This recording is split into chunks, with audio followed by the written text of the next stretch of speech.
हिंदू नहीं बना मुसलमान, कट्टरपंथियों ने ले ली जान। बांग्लादेश में घर से अगवा कर हिंदू नेता को मार डाला। यूनुस के जमातियों ने खेली हिंदू खून की होली। धर्म बदलने से मना करने पर हत्या।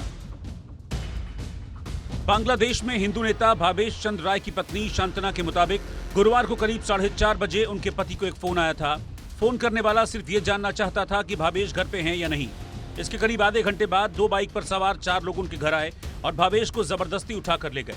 चश्मदीदों के मुताबिक उन्हें पास के नड़ाबाड़ी गांव ले जाया गया और बेरहमी से पीटा गया। गुरुवार शाम को ही हमलावरों ने भावेश को बेहोश हालत में वैन से उनके घर भिजवा दिया।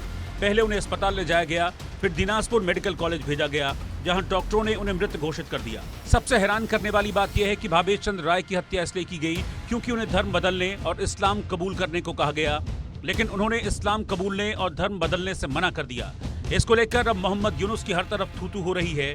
बांग्लादेश में उसी देश के लोग सुरक्षित नहीं हैं।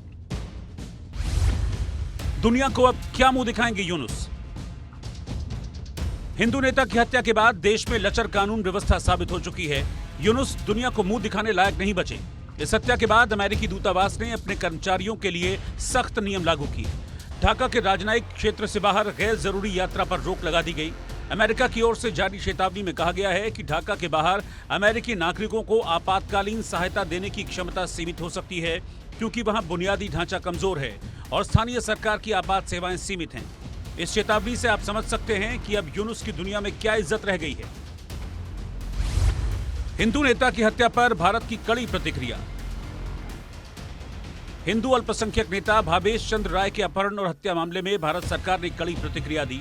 विदेश मंत्रालय ने अपने बयान में कहा कि यह हत्या अंतरिम सरकार के तहत हिंदू अल्पसंख्यकों के व्यवस्थित उत्पीड़न के पैटर्न के अनुसार है।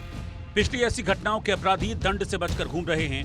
भारत इस घटना की कड़ी निंदा करता है। हम बांग्लादेश की अंतरिम सरकार को याद दिलाते हैं कि वो बिना किसी बहाने या भेदभाव के हिंदुओं सहित सभी अल्पसंख्यकों की रक्षा करने की अपनी जिम्मेदारी को पूरा करें।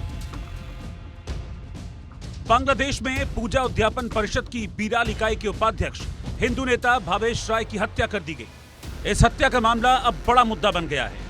इसके बाद अमेरिका ने बांग्लादेश जाने वाले अपने नागरिकों को सतर्क रहने को कहा है। इसमें कहा गया कि बांग्लादेश में अशांति, अपराध और आतंकवाद का जोखिम काफी बढ़ गया है, इसीलिए अमेरिकी यात्री चटगांव हिल की यात्रा न करें। इस इलाके के लिए अमेरिका ने लेवल 4 की यात्रा सलाह जारी की है, क्योंकि बांग्लादेश के इन इलाकों में सांप्रदायिक हिंसा, अपराध, आतंकवाद, अपहरण और अन्य सुरक्षा जोखिमों की आशंका है। तख्ता पलट के बाद अशांति और अराजकता।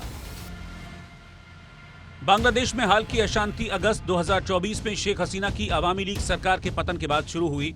छात्रों ने सरकारी नौकरियों में कोटा बिल के खिलाफ बड़े पैमाने पर प्रदर्शन किए, जिसके बाद हिंसक झड़पें शुरू हुई। झड़पों और अल्पसंख्यकों पर हमले के कारण कई लोगों की जान चली गई। इसमें सबसे अधिक नुकसान हिंदुओं का हुआ। उनकी जानें तो गई ही, घर और दुकानें भी लूटी गईं या फिर उन्हें आग के हवाले कर दिया गया। इधर उम्मीदों की कसौटी पर नाकाम साबित हुई यूनुस सरकार देश में अल्पसंख्यकों पर हमले तो रोक नहीं पाई, पूरी दुनिया में अपनी भद्द जरूर पिटवा रही है। Bureau report, India news.